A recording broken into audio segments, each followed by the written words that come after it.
Maintenant, à quoi sert le futur simple? Ou d'une autre manière, quand est-ce qu'on utilise le futur simple?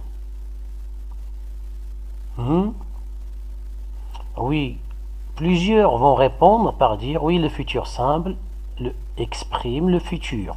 Oui, c'est vrai, le futur simple exprime une action à venir, exprime une action qui va se passer dans le futur, dans l'avenir. On est d'accord là. Revenons maintenant à nos phrases. Est-ce que le futur simple a cette valeur-là? L'été prochain, Julie passera ses vacances à l'île de la Réunion. Est-ce que le verbe passé ici ou le futur simple exprime une action à venir? Oui, c'est vrai que ici le verbe ou le futur simple exprime une action à venir. Quelle est l'indication de temps qui nous a aidé à répondre? C'est l'été prochain.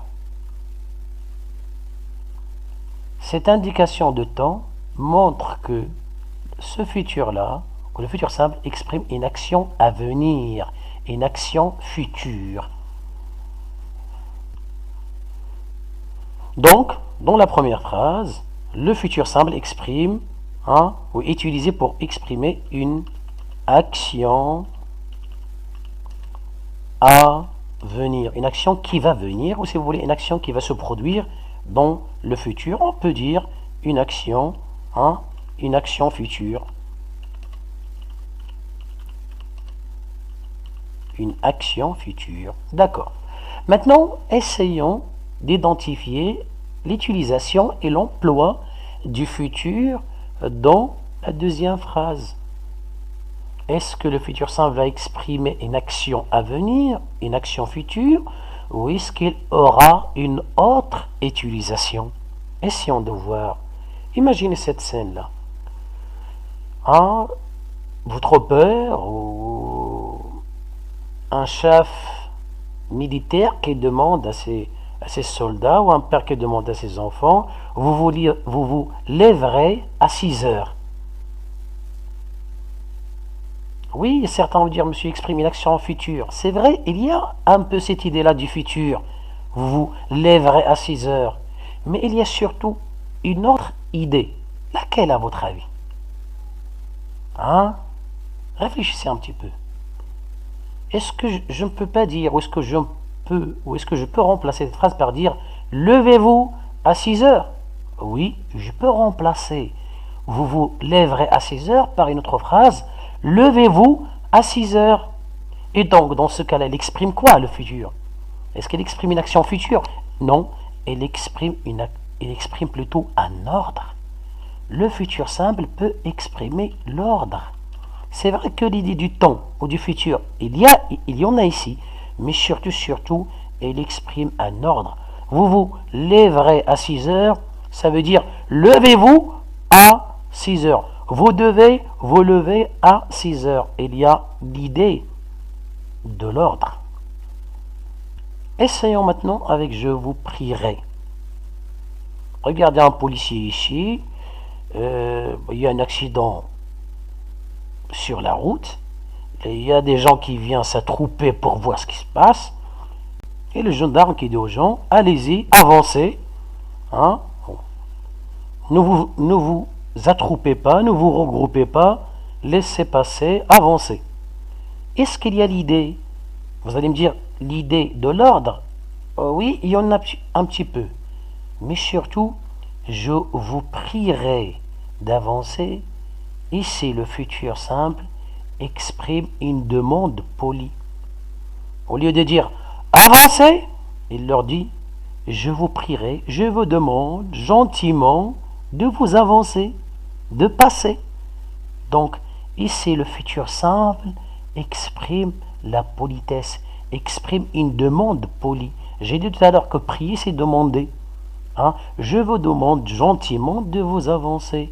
Donc ici, le futur exprime une demande polie.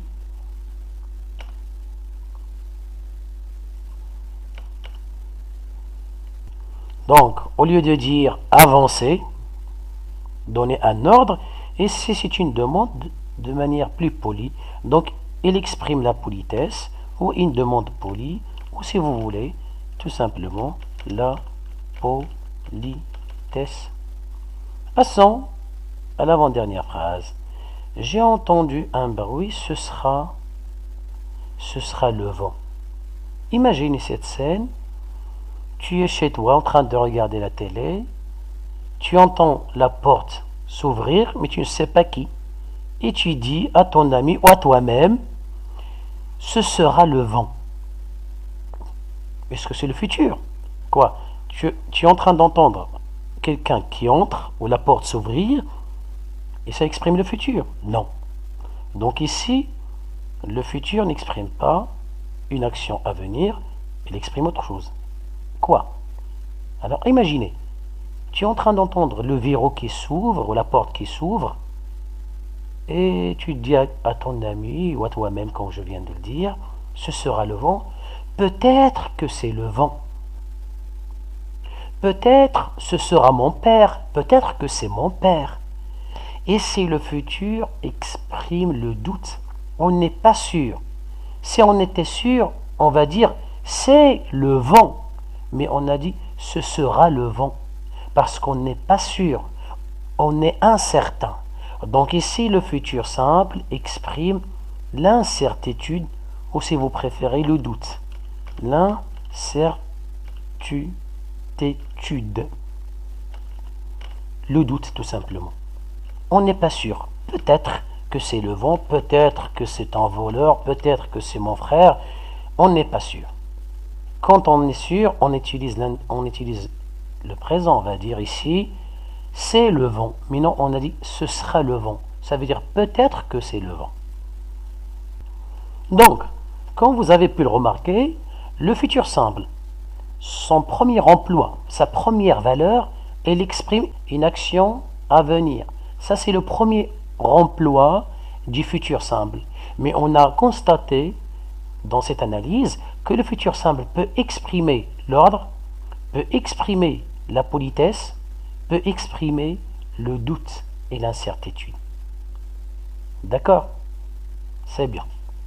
Maintenant, je vais revenir à cette dernière phrase. Essayons de relever les verbes. Oui.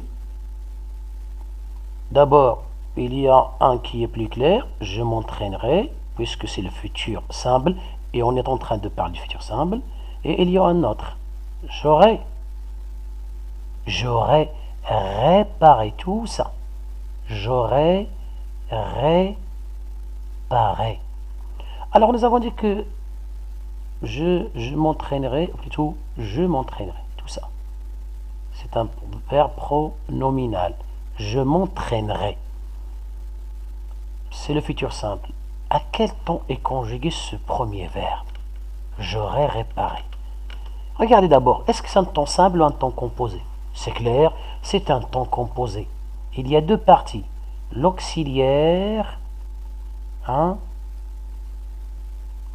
et le participe passé. C'est un temps composé. Alors, c'est quel temps à votre avis?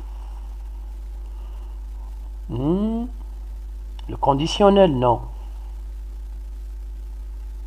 Regardez. Regardez bien, remarquez, l'auxiliaire, il est conjugué à quel temps? C'est quel auxiliaire d'abord? C'est l'auxiliaire avoir. Conjugué à quel temps? Au futur simple. C'est l'auxiliaire avoir conjugué au futur simple plus le participe passé du verbe conjugué qui est ici le verbe réparer. Donc c'est quel temps à votre avis? Dites-moi d'abord, les deux actions ici, j'aurai réparé et je m'entraînerai. Ce sont des actions passées, des actions présentes ou des actions futures? Est-ce que ces actions se sont déjà passées? Ou est-ce qu'ils se passent au présent ou est-ce qu'ils se passeront au futur? Oui, les deux actions vont se passer au futur. Et c'est pourquoi on a utilisé le futur dans ce deuxième verbe. Et celui-là, à votre avis, c'est quel temps? C'est le futur antérieur. Le futur, c'est le futur antérieur. Donc la leçon d'aujourd'hui, hein, vous avez deviné, le futur simple et le futur antérieur.